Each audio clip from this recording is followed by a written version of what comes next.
What are your views on alcohol? Alcohol is just not good for your health. It's a toxin.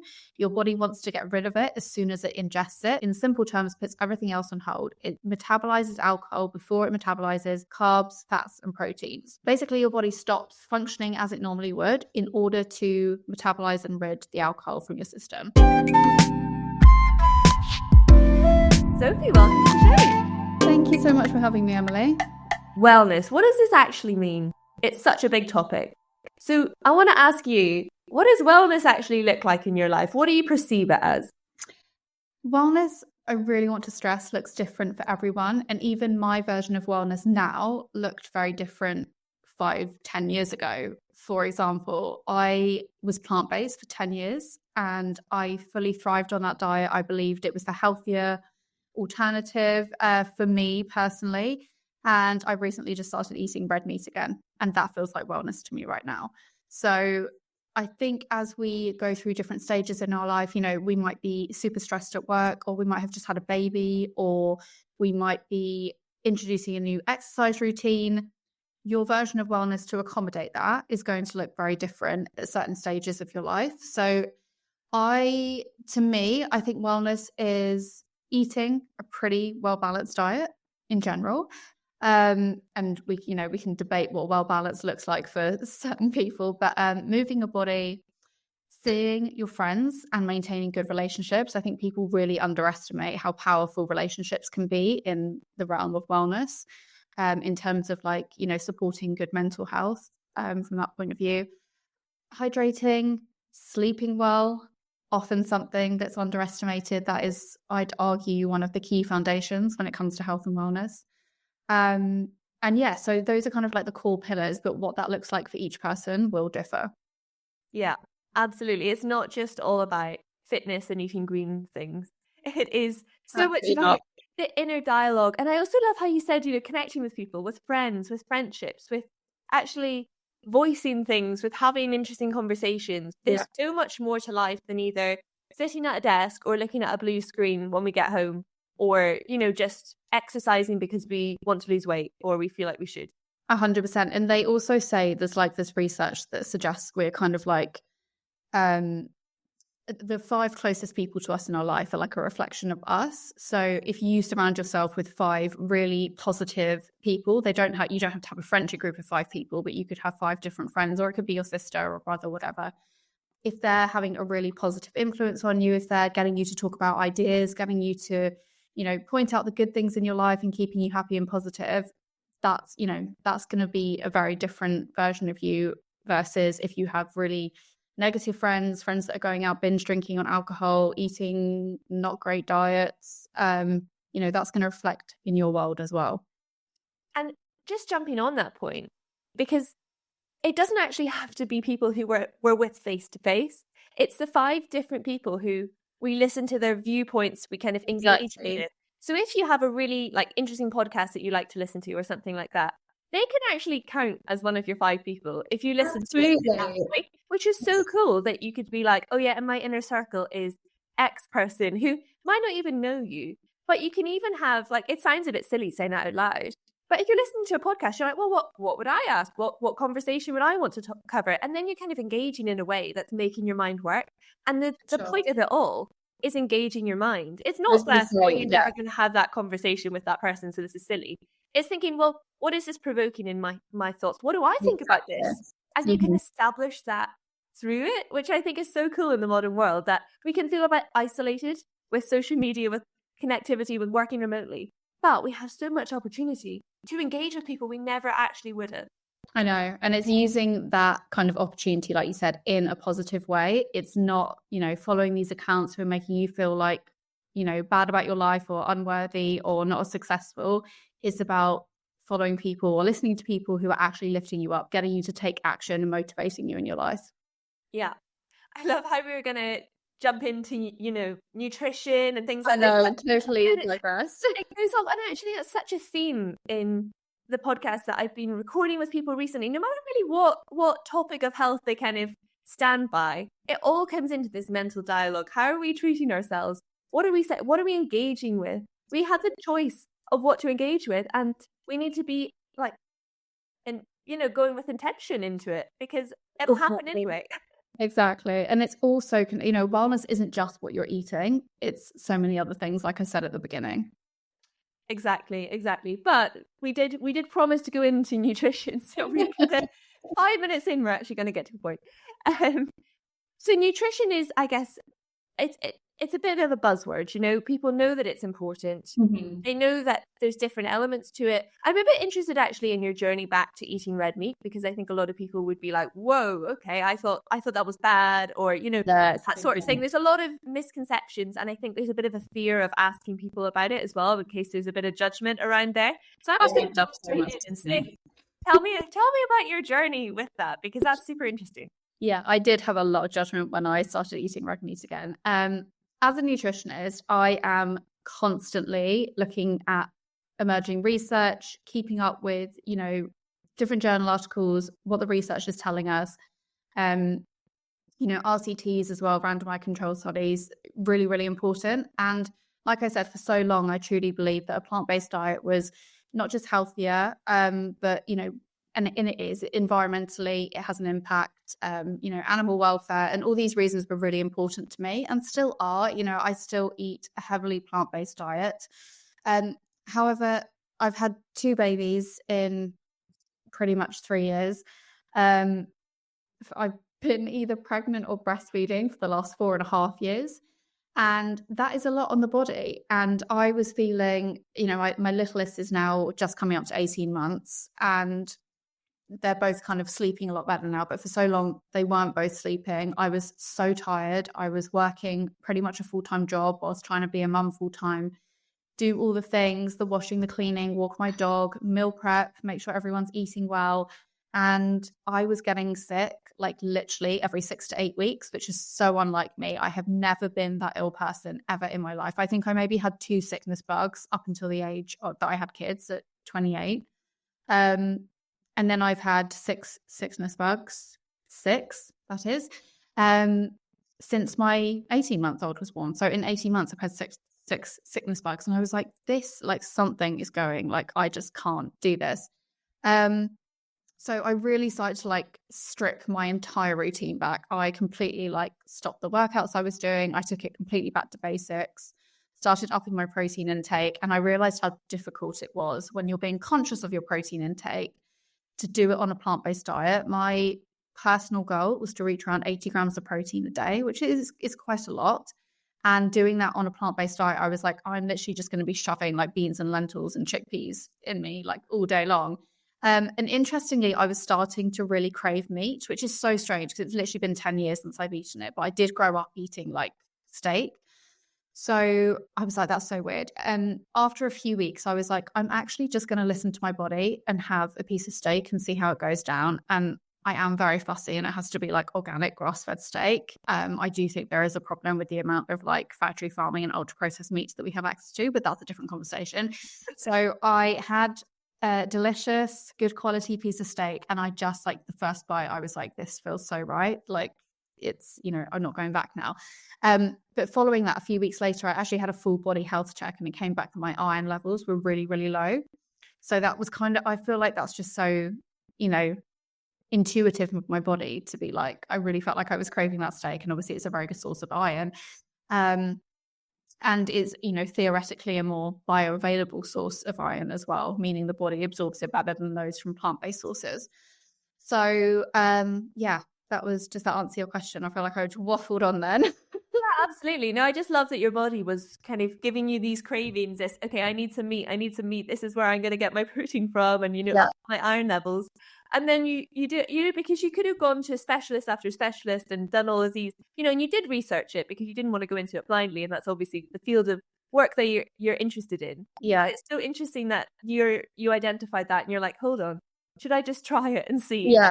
Exactly. A hold. Here we are. Actually, I raised both my boys plant-based, and my eldest, who's 3.5 now, he is still plant-based. We've actually given him the option to eat meat, and he said he doesn't want to at the moment. But at 18 months old with my littlest, I've just introduced red meat into his diet as well, and he seems to really like it. Whereas I was so set on my children have to be plant-based because I'm plant-based and I believe it's the healthiest diet, but actually it's taught me to just be a little bit more flexible. And the reason I wanted to raise some plant-based, actually, one of the main reasons was because when I grew up, I thought meat was the only source of protein.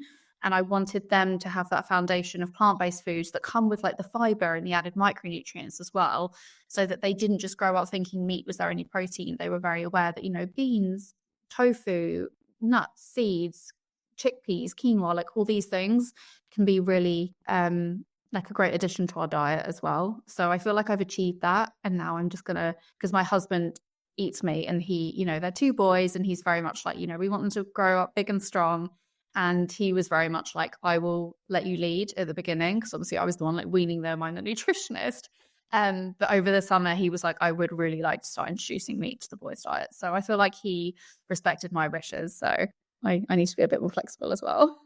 It's interesting, like the education from such a young age will definitely stand them in good stead of actually knowing what food is what like, you know, what nutrients are in what actually counts as carbs, what counts as fat, what counts as protein. Exactly. And we're having, even though they're so young, obviously like my 3.5-year-old absorbs way more than my 18-month-old, but he knows, like he does know what foods are. He says foods that are good for our brain.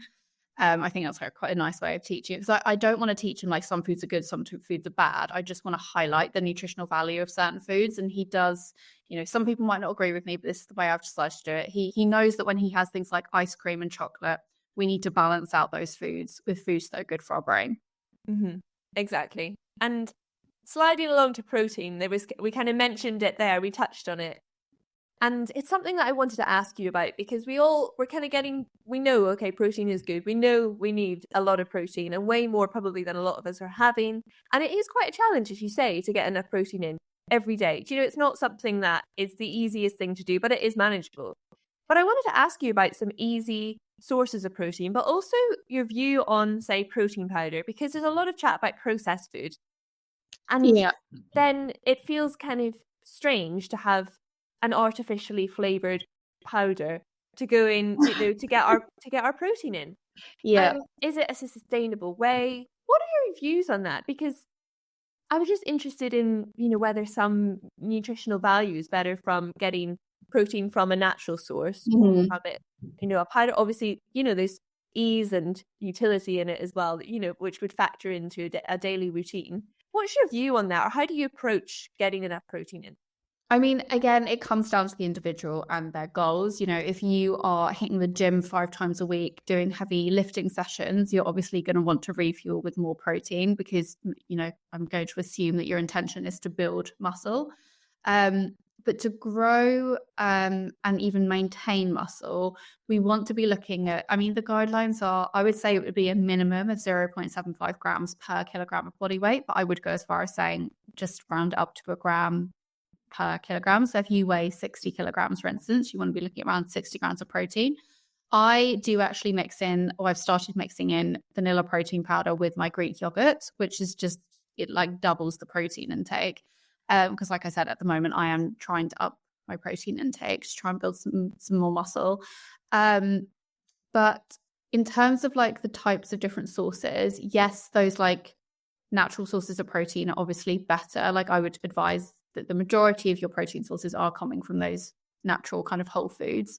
They also offer things like essential vitamins and minerals, healthy fats, and that they're kind of unavailable in, you know, your kind of processed protein powder. I'm not saying protein powder is bad, because I genuinely am having it every day at the moment. When you're picking a protein powder, I do think it's very, very important, particularly if you're consuming it regularly, to make sure you're going for like a clean whey protein isolate. And I like to go for the ones that are sweetened with things like stevia. So not those kind of, if you look at the back of it and it's got like all these artificial preservatives and artificial sweeteners like maltodextrin, sucralose, things like that, I tend to steer away from those ones. If you're having it once in a while, very unlikely that it's going to do any damage, but there is kind of question as to whether or not all these added preservatives and artificial sweeteners are detrimental to our gut health. And we know that gut health is so impactful in terms of optimizing our overall well-being. It's literally linked to everything. So yeah, Opt for natural kind of whole foods where you can. If you are someone who's trying to actively up your intake, or maybe you're vegan as well and you like to have protein powder every day, I do think it's a really good, nice, easy way that you can help up your protein intake, which is like quality over quantity kind of thing. And also, like you say, some people just, they find it difficult to meet their recommended, adequate intake. But if you're conscious about what types of foods contain protein, making sure you have just one or two sources per meal, and then when you have snacks as well, making sure they're protein-based snacks, it can become pretty easy. But so many people have things for breakfast, just like a bowl of porridge or a bowl of cereal or a couple slices of toast. None of those have adequate amounts of protein in. So already you've had one of your main meals and you have not taken the opportunity to have a decent amount of protein in. So swapping it out for, you could either add some Greek yogurt or protein powder into your porridge, have it with some nuts and seeds on top, or eggs on toast instead of butter on toast, things like that. Just trying to make sure that you do have a good source of protein in each meal. Yeah, absolutely. I've been thinking about it recently, and I think breakfast is pretty, if you go in with intentions, you're pretty much eating, like you can easily adapt. Okay, you're having porridge, you just add some Greek yogurt on top or whatever. Yeah. Dinner, generally people will put a bit more effort into dinner. So there is generally a bit of protein in there somewhere. I think lunches are probably the most challenging meal, especially when you're busy. Where do we go from that? You can end up quite easily with a meal deal or just, a ham and cheese sandwich or a bowl of soup, which you're going to be high protein with soup, depending on which one you choose. Exactly. And I think that it's actually quite a challenging meal to get right, especially if you're on the go or quite easy. You can end up in this repetitive zone of getting bored by your food as well. And I think that food should be for enjoyment as well, which I'm sure you definitely would agree with.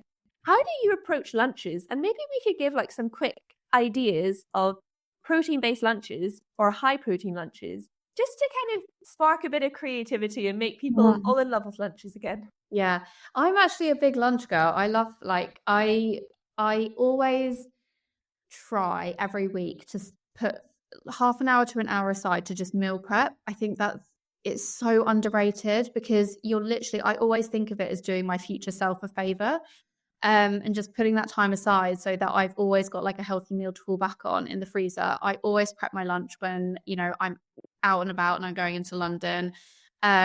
Things like, so just some quick wins are like your mixed microwavable grains. So you can buy like microwavable bags of quinoa. You can eat them hot or cold. So if you're in your office, you could always heat it up.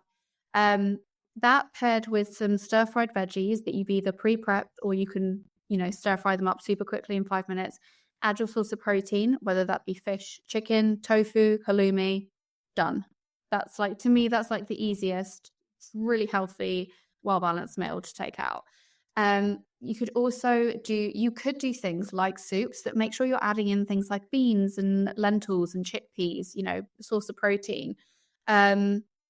What are my other favorites? I do like pastas, but when I cook pasta, I always use like a red lentil pasta or a green pea or a chickpea, just again to up the protein intake. You could make your own homemade veggie sauce, so you get in lots of different vegetables, herbs and spices. Don't get me wrong, I do buy actually, do you know what I do for my boys in particular is instead of a pasta sauce that can be quite sugary and processed from the supermarket, I just buy some tinned tomatoes that come with mixed herbs in them and I just use that as pasta sauce. So those are some of my quick wins. Yeah, no, I love that. And I think that giving tangible examples, suddenly people think, hold on, okay, I actually could do that. I could swap up my pasta and still have my favorite recipe. It's not that you have to overhaul everything that you've ever eaten. Exactly. Yeah, it's interesting. And then on that line, should we go into a few easy snacks? Because I think that's also the part where people go a bit. Yeah. They're on track. They've planned their meals. Maybe they've got everything, but suddenly it's 3 p.m. They're starving. It's several hours till dinner. What are some snacks that you think are a good way to incorporate some just good nutrition and not shoving yourself full of salt or sugar? I was going to say, I work in an office just once a week with a team of people, and it's a gorgeous office. There's always like layout of snacks, one of which is like the Haribo hearts. The others is like yogurt covered raisins. One's biscuits, and then there's something else. But when they're there, it's like, and we don't just eat because we're hungry. There are so many different reasons that we eat. You know, we could be stressed, we could be emotional, we could be bored, we could be happy. You know, every celebration that we have, whether that be a funeral or a wedding, is accompanied by a spread of food. So we do have this emotional attachment to food as well. And I'm not saying there's anything wrong with having some Haribo hearts in your office if they're in front of you. However, if you're there every day and you're snacking on those every day, that's not going to be beneficial to your health. So if you are a snacker, be armed with, like I said, protein-based snacks. So my favorite is probably mixed nuts and seeds. I feel like, you know, they don't need refrigerating. They're very easy to take on the go. You could make a trail mix even with some dried fruit as well and some coconut chips. A little pot of Greek yogurt is a really good one. Add some berries to it, add some flax seeds, or you could just have it plain. Boiled eggs sounds very boring, but you could boil some eggs. Really, really satisfying snack. Eggs are really nutritious as well. Hummus and crudités, that's my son's favorite. That's like the only way he eats veggies is like veggies dipped in hummus. Again, really nutritious snack. Or you could be really bougie and make your own, you know, oat cookies, which is something I do for the boys all the time. Literally mashed banana, egg, oats, and some spices. That's and some nut butter sometimes as well. That's genuinely all that goes in them. And you've got yourself a really tasty snack that you didn't even have to go out and buy. Because also, you can go to Pret and spend like £15 on snacks. It's ridiculous. So save yourself some money as well and just bring some snacks with you so that when you do feel like snacking for whatever reason, maybe you genuinely are hungry, you've got a refuel in between meetings, you're out and about, you've got something, you know, when obviously, like you say, food is enjoyment. It truly is. And there are some foods that are just good for the soul, like your favorite piece of cake. But when you eat, it is an opportunity to nourish your mind and body. So just be kind of have that in your head. And the feeling of being equipped with enough snacks and enough lunch for being out on the go, you do feel like you're just ready for anything, because absolutely, there's nothing worse than you feel that hunger coming on, especially if you need to, you know, be present in a meeting or present something, or even just, you know, do a good job at work. You've got a busy day, you've got loads of meetings, you're on the go, or you're at home with your kids and you're trying to look after them, and it's just you don't want to be underfueled with that. Exactly. So it is interesting. It's not that you need to completely overhaul things. It's just the easier snacks that are just different types. It's not that they're more difficult, they're just different.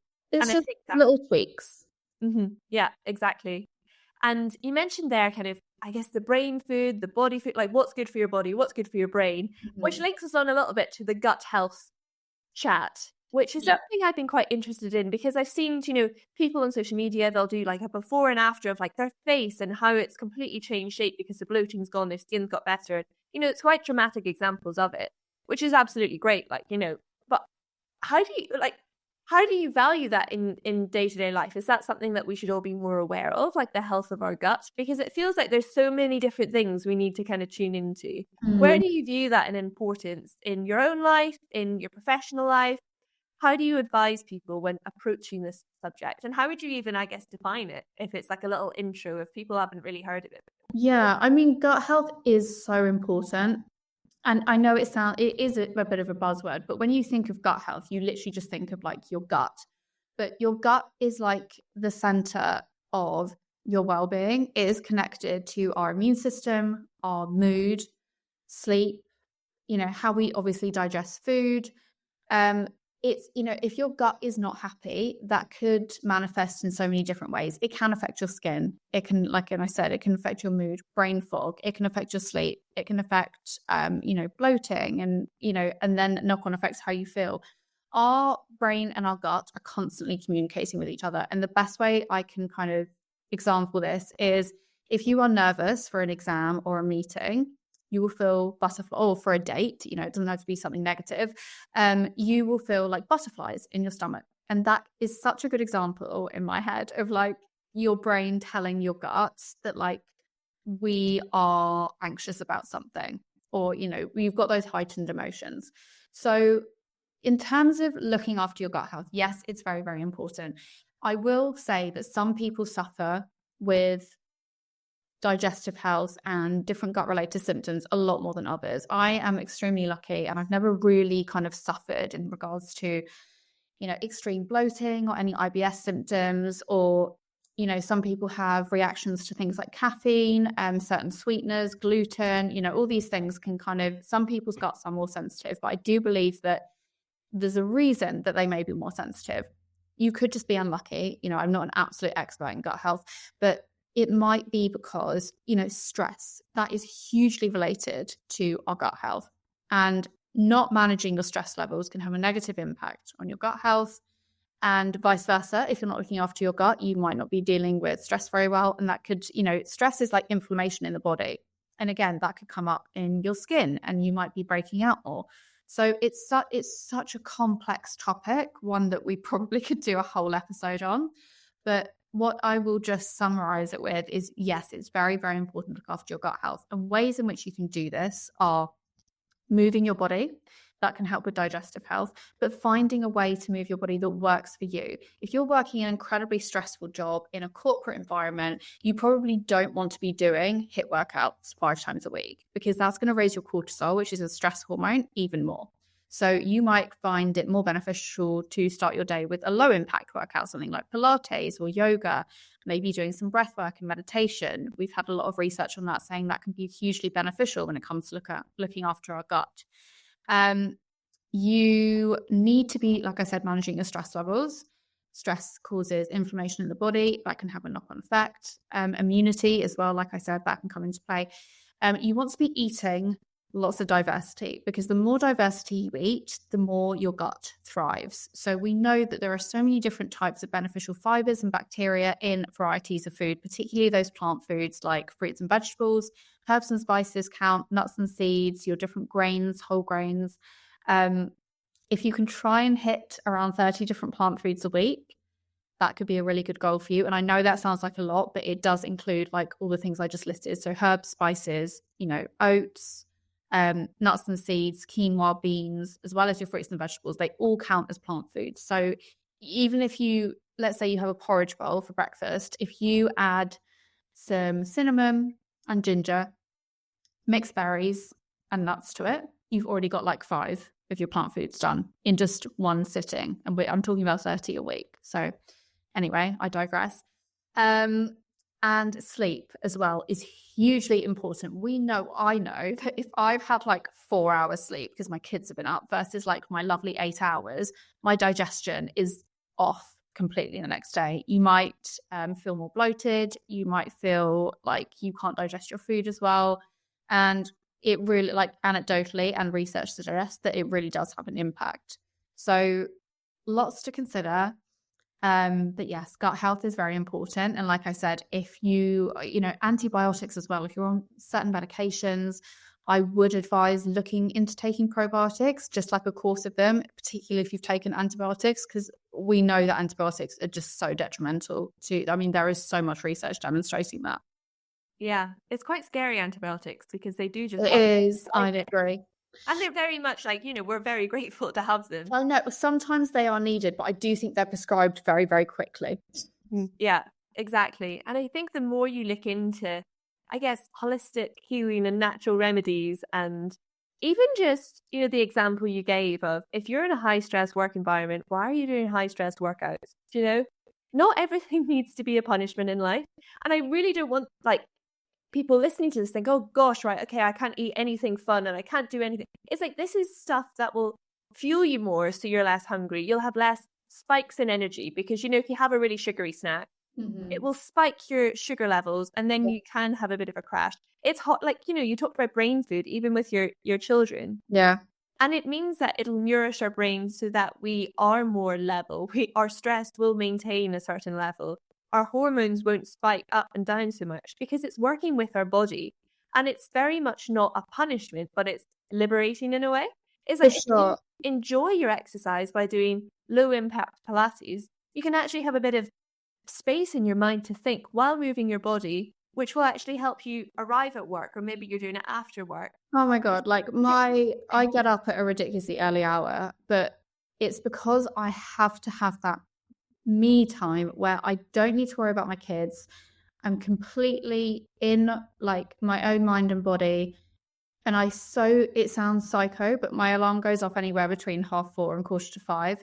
And I literally, the first thing I think when I wake up is, I can't wait to get out of bed. Like, I'm so grateful that I have this time to myself, and I now get to go and move my body before my kids wake up, because once I've done that and then they wake up, a 1 and a 3-year-old are very demanding. If I was literally waking up with them, I would feel completely suffocated and overwhelmed. I need to have had that space so that when they get up, I'm like, okay, I am your mum. That's my one role in the next few hours that I've got you with me. Like, it's all about you guys, because I've had my time. Now I can give and dedicate myself to you. Mm-hmm. Yeah, it's just reframing those. It's not punishment to wake up early. You're choosing to do it because I don't think it is. I think it's great. I love waking up early, but I completely get that your average person does not like a 4:30 alarm. Yeah, but also it's the mindset of how you look at it, I think, as well. It's not that I don't plan on getting up at 4:30 for the rest of my life, just because my kids are this young. Exactly.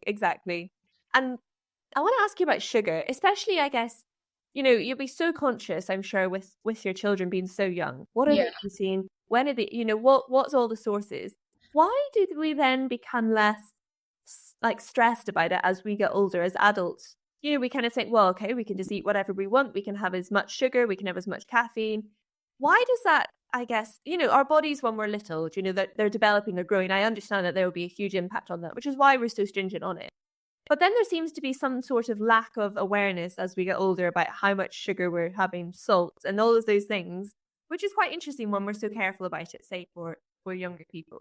I mean, I love that you think that, but I unfortunately don't think that many people are that conscious of sugar when it comes to children. I mean, maybe I'm super like heightened to it because of my profession, and the kids should not have sugar. I'm sorry, but even one of my grandparents, Romeo, who's 3, my eldest son, he's 3.5, and he's just discovered that he enjoys chocolate. Totally fine. I'm not going to restrict that. And I never want him to have an unhealthy relationship with food. So if he asks me for chocolate, I always say, yeah, of course you can, And I'm very proud of the fact that he is not one of these kids who is just like, oh my God, chocolate, and he'll binge on it, because I've never made him think that it's anything to be avoided or restricted. So he's very intuitive, to the point where he will have like a Lindor chocolate, ask for a second and eat half of the second, because he's decided that's enough. Like, I just think that's incredible. However, like, one of my grandparents, like I was saying, if Romeo's got something, she's like, oh, can Hudson have one too? And I'm like, Hudson is 18 months old. He does not know of sugar. It is completely, unbeneficial for him to have that. It's actually detrimental to his health. No. And I just think it's more of a generation thing that grandparents think, oh, they're kids, they can have sugar because they're kids. And I'm like, no. So yeah, in terms of like kids having sugar, I just think until they become aware of it, you just should not be giving it to them. I just don't agree with that. Sorry, people just, think I'm being strict there. What would your points be? Like, someone says, well, why not? Why can't they? What would you say? Because there's no nutritional benefit. And the younger you introduce it, everyone has a sweet tooth. A very high percentage of people have a sweet tooth. We know that ultimately at some point that kid is going to enjoy sugar. So why on earth would we give it to them earlier than needed? So yeah, that's my answer.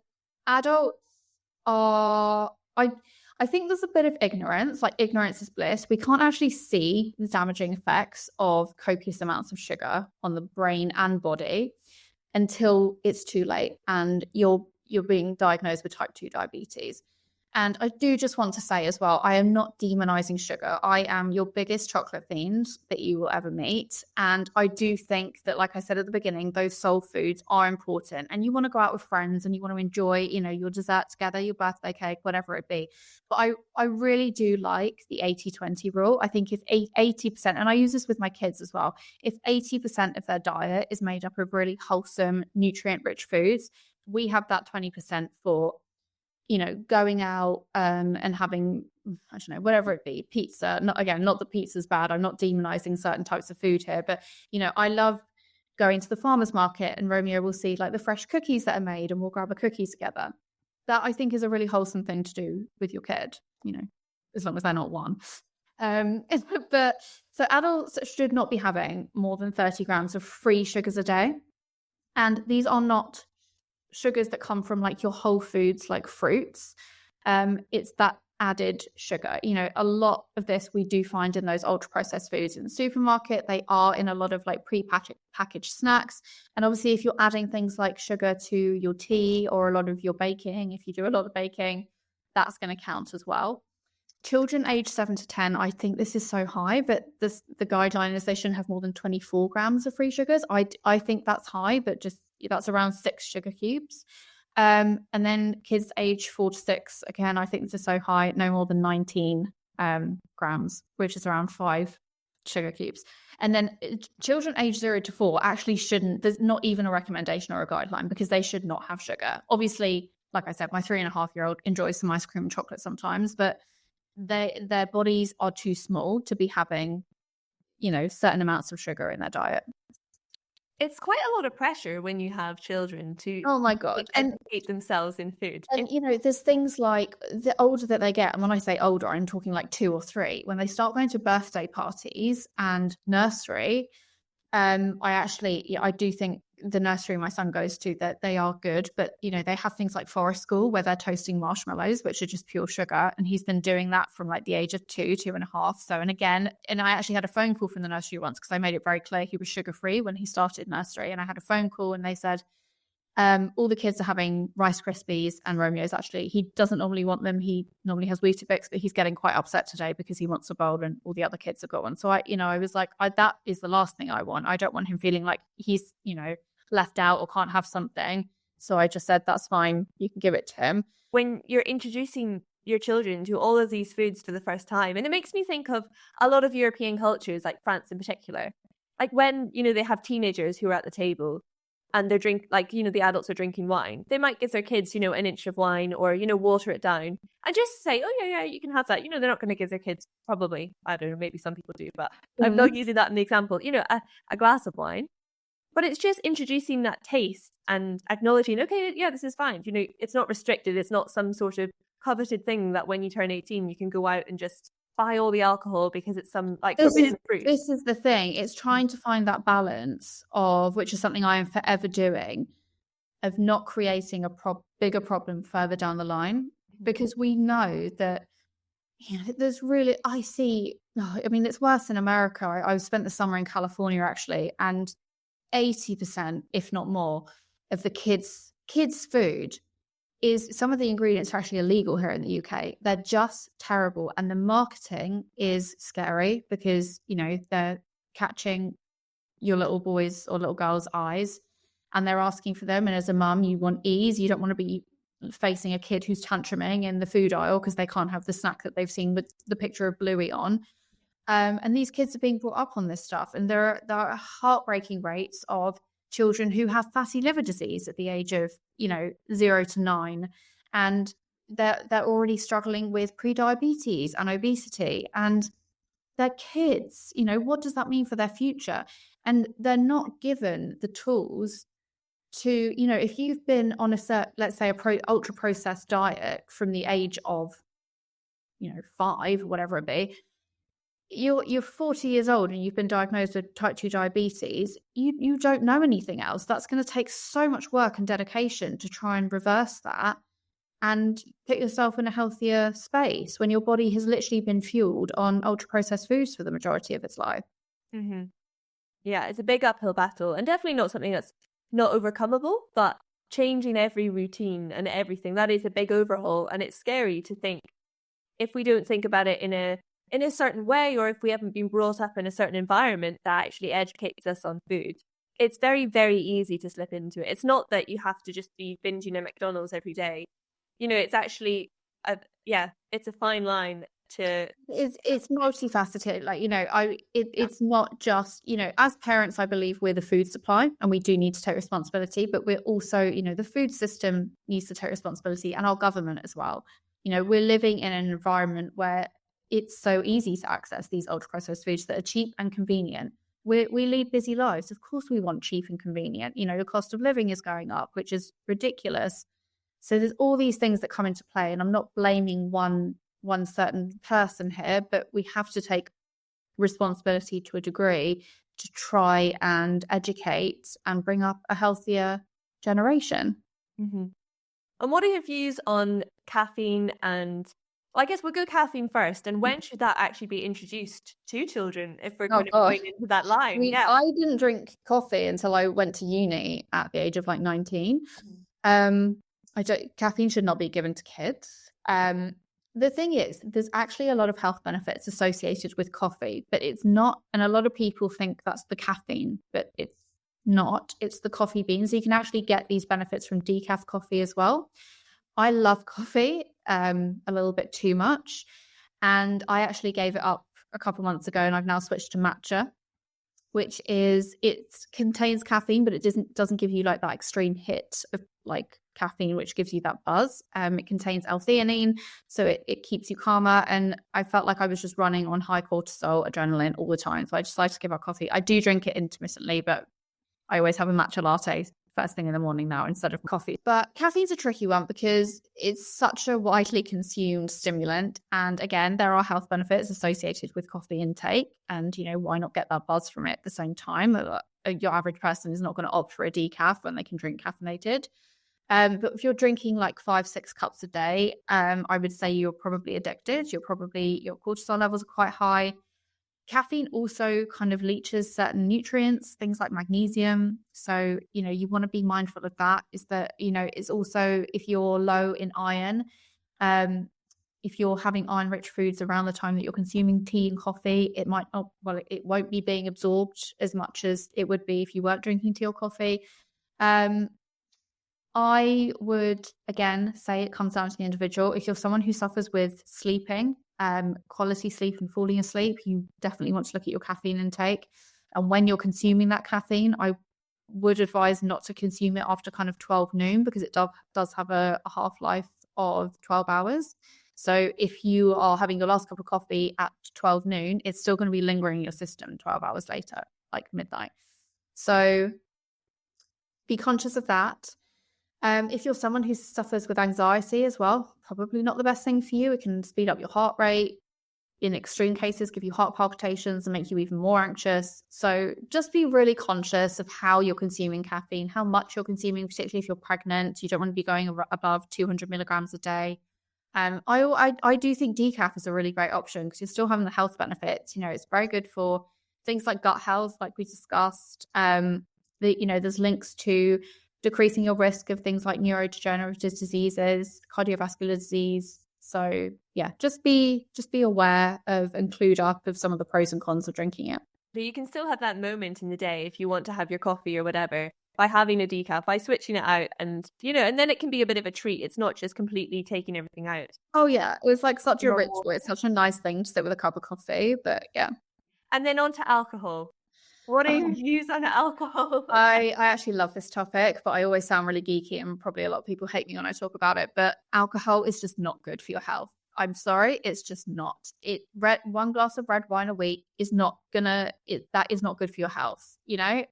There's no arguing it. I know a lot of people want to believe that a glass of wine is good for you. It is not. Show me a well-respected research paper that tells me any amount of alcohol is good for your health. Like, that it doesn't exist.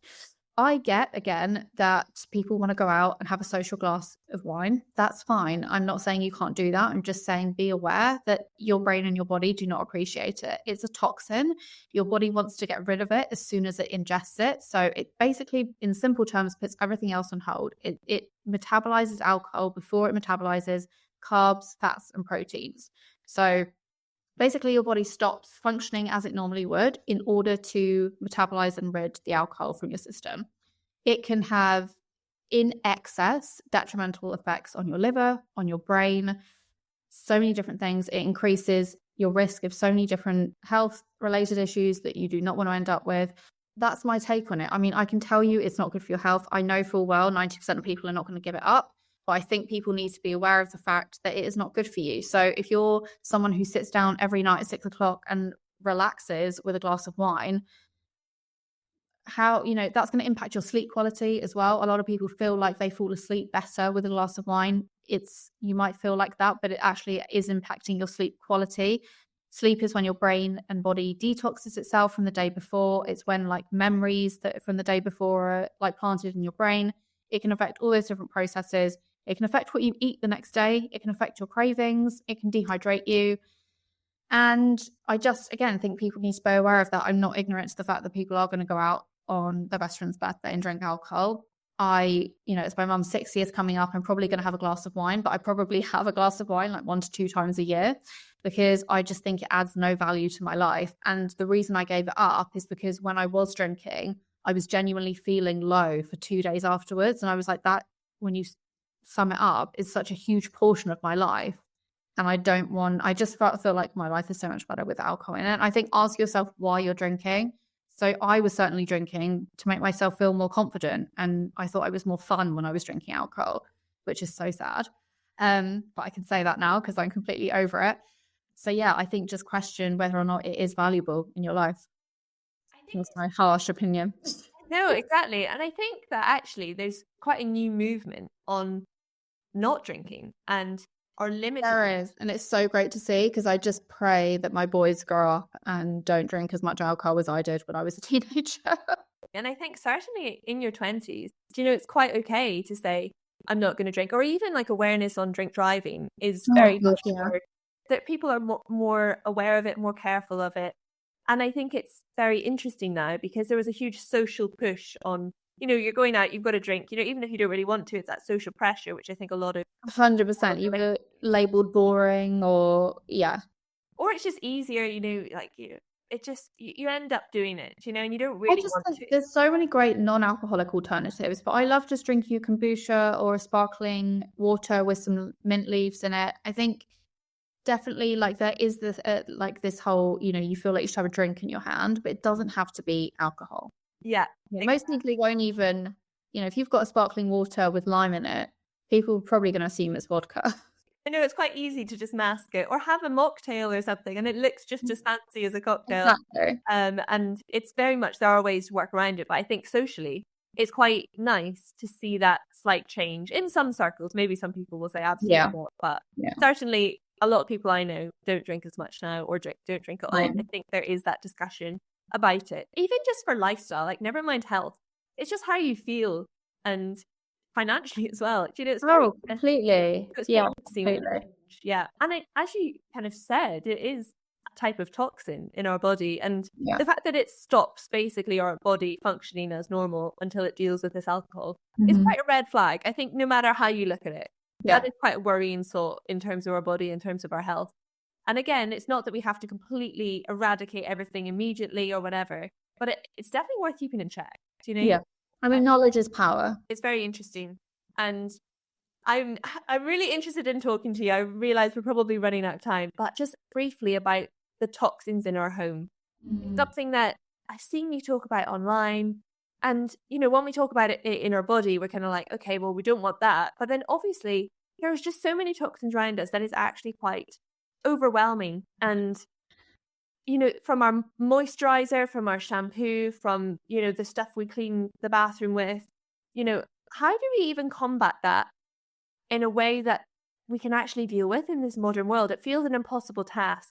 So can you tell me kind of how you got into being more aware of that, and also how you actually practically live your life in a way that you still are able to clean your bathroom but not cover everything in chemicals? I have been on such a mission. It's kind of been not all consuming, but I've taken it very seriously. I've got a dog and I have a 1 and a 3-year-old, and my mum got very, very ill this time last year, and ended up in hospital, and she was actually diagnosed with asthma prior to that. And I was just like, what, women of that age gets diagnosed with asthma out of the blue? And I started just really being more conscious of the types of products in our home. And it was actually from a few podcasts that I listened to over in America, because they have it so much worse than us. There's something like 1,200 ingredients that go into their cosmetics that are actually illegal here in the UK. And there are higher rates of infertility, and rates of miscarriage, because these toxins are literally disrupting our endocrine systems. And it's averaged that, or kind of suspected that, the average woman walks out with over 100 different toxins on her body already before she even starts her day. She just walks out the house with 100 different types of toxins. And I spoke to my mum about this, and I said, you really need to detoxify your house. She was like, but how much of what I'm using can be toxic? And I was like, your dishwasher tablets, your laundry detergents. I was like, those two alone you're using toxic dishwasher tablets, which are being, absorbed by your cookware, glasses, whatever, and then you're using those every day. So that's one thing that you're in contact with. The other is your laundry detergent, washing your clothes, you're wearing your clothes, and they are literally seeping into your skin. I really don't want to scare anyone. Obviously, we can't get away from all toxins. That's pretty impossible, and that really would be all consuming, but we have to start looking at these ingredients and limiting them. And my husband, because I'm a bit of a psycho with this, my husband's like, we all grew up with this and we were fine. And I'm like, one, you don't know that, we could have these health related issues in a few years' time. Two, we could be thriving more than we're thriving now. And three, we are finding new toxic ingredients to extend the shelf life of these products and make them cheaper to make. So these aren't necessarily the same products we grew up with. The ingredients labels are changing. So those are kind of my 3 points. But think about everything in your household. And so many people, when they start to think about it, they're like, oh yeah, that's a lot of stuff. And we don't think about it. So all types of cleaning supplies, what you're spraying down your counter with, what you're cleaning your bathrooms with, etc. Medications as well. You need to start looking at the back of those, like different types of E numbers that could be toxic. Alcohol we discussed. Cosmetics, skincare, like I said, laundry, dishwasher, everything. And even having these products in your cupboard, they're, bleach. I do not have bleach in the house. I just think that is just so toxic. I don't want any of those fumes seeping into my house. Even if I'm only using it once a week to clean my sink, I don't want that stored in my cupboard. I've actually written a whole ebook on this. Sorry to plug it, but it's so helpful. It's available on my website, sophiebertrand.com. And I literally go through everything. And I have tried and tested so many different brands, because a lot of the kind of natural, sustainable, organic ones are not as good at cleaning, obviously, because they haven't got those toxic ingredients. But I've tried and tested so many, and I've put all my recommendations into this ebook. So I have not got a completely toxic-free household. It's something I strive towards. I'm pretty, like, makeup is a hard one. It is really hard to find all your different, like, mascara, foundation, lip liner, whatever, without any toxicity in at all. But where you can limit it and where you can be knowledgeable, I think that's really important, because, like I said, they're disrupting our hormones, our endocrine systems, brain health. Mold in your house is just terrible. Please, if you have mold in your house, do something about it. That is just awful. And our kids are more susceptible and vulnerable to these toxins. So their lungs and, their little brains and their bodies, and our pets as well. Please do not make your pet sleep in your laundry room where you stock or your, like, utility room or whatever, where you stock all your cleaning products. They're going to die young. Sorry, I just went really like... Oh, yeah. It's true, though, because it's quite easy to think, oh, well, it's fine, and it doesn't work as well if it's organic products. But actually, it's because all of these harsh chemicals, where are they going? If Exactly. you're wiping the loo seat down with a wipe full of chemicals and then you're sitting on it, where is that going to go? Even so many of, like, clothes, like things like, I'm going to call out the brands, like Misguided, Shein, however you say that, Boohoo, all cheap yet fashionable clothes. Those microplastics are seeping into your skin every time you wear them. If it's 70% polyester, 30% acrylic top. Yeah. What does that mean? It's just plastic. It's just fancy words for plastic. And that means that you're just wearing it and it's rubbing off. Like, where is it going to go in your skin? It breaks down. Do you know anyone who's had a top like that they've paid a tenner for or whatever? Or, some of them are quite expensive, to be fair, even when they're poor quality. They don't hold their shape. They don't hold, they start bobbling, or they go all not as you really want them. So where is that breaking down going? It's going into your body in some way. And again, I probably have clothes in my wardrobe that, are not that great. But in general, definitely, like, my gym leggings actually is something I've been really aware of. I live and die in my gym leggings. So I've invested in, there's a really lovely website, actually. I have no affiliation with them. They're called Bamboo Clothing, and they do really lovely gym leggings and gym tops and fleeces and stuff like that. Those are, like, my go-to kind of staples that I wear regularly. And like I said, I probably do have quite a few jumpers and stuff that, not that great and have microplastics in. But again, it's just being aware and trying to cut back where you can. And to kind of summarize this conversation, we've covered a lot, and I know, I feel like, and we just touched the surface. I could have delved in so much more to all of it, but which I love that there's so much to talk about. And I there think, is. what should be some takeaway points? What sort of points would you like to stress in their importance, or I guess reassurance in where to start, or what do you value really highly in kind of striving towards? I mean, we opened with wellness. How can we strive towards this in kind of retrospect of what we've discussed? What would your points be? Okay, so yeah, I'm a nutritionist. Yeah, I will always say that being well is so much more than what you're eating, because you can have the perfect diet. You can be eating all the right ratios of protein, fats, complex carbs, all your good micronutrients. If you're stressed out and not sleeping, you're not going to be healthy. There's no way. So try and look at all these different pillars. So like movement, sleep, stress, food, relationships. How can you give a little bit of everything, or a little bit of yourself to each one of those pillars? So don't just like become an expert in movement or an expert in food. You have to have all of these in some capacity in order to kind of make up that 360 approach. So my biggest tip is a good sleep routine. Sleep is so underrated. I have literally been in the depths of sleep deprivation, when my first was born, and it's no exaggeration. He did not sleep for 9 months for more than an hour at a time. I was the worst version of myself I've ever been. I was so broken physically and mentally. And I kept writing in my journal at the time, the only thing that's going to make me better is sleep. And it's the one thing I can't have right now. I was trying so hard in every other area of my life to look after myself. And I couldn't get there because I wasn't sleeping. So please try and prioritize a good sleep routine. And that is kind of going to bed at the same time, waking up at the same time generally. Obviously, there's nights where, you're out late, but in general, try and get a good 7 to 9 hours sleep around the same time.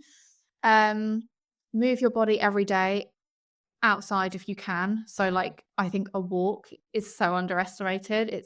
There are literally studies in psychology where they've looked at brains before and after a 12-minute walk, and the brain is so much more lit up and in better shape after this 12-minute walk. So that's all it takes. Check in with your favorite people weekly, keep those strong relationships, because that really does bring you joy and happiness. And the happier your brain is, the happier the whole of you is going to be. And then obviously eat well, just every day, set yourself some targets, whether that be as simple as trying to reach your 5 a day every day, eating your 30 plant foods every week, making sure you've got good whole food protein sources in your diet every day, making sure you're drinking enough water every day. They don't have to be these, oh my God, I need this super well balanced diet with all my superfoods in it. It doesn't have to be like that. It can literally be as basic as eating your 5 fruit and veg a day. Yeah, tangible ways to just improve your quality of life. It's not improving, what you can talk about or your score and whatever. Mm-hmm. It is your quality of life that these tangibly will impact, which is really cool that we can actually do that. And thank you so much, Sophie, for coming on and talking. Thank you so much. I literally could have spoken to you for ages. I loved it. I loved the discussions, I guess, on these normal things that we actually just need a little bit more of breaking down into, and discussion on the things that seem so obvious and so simple.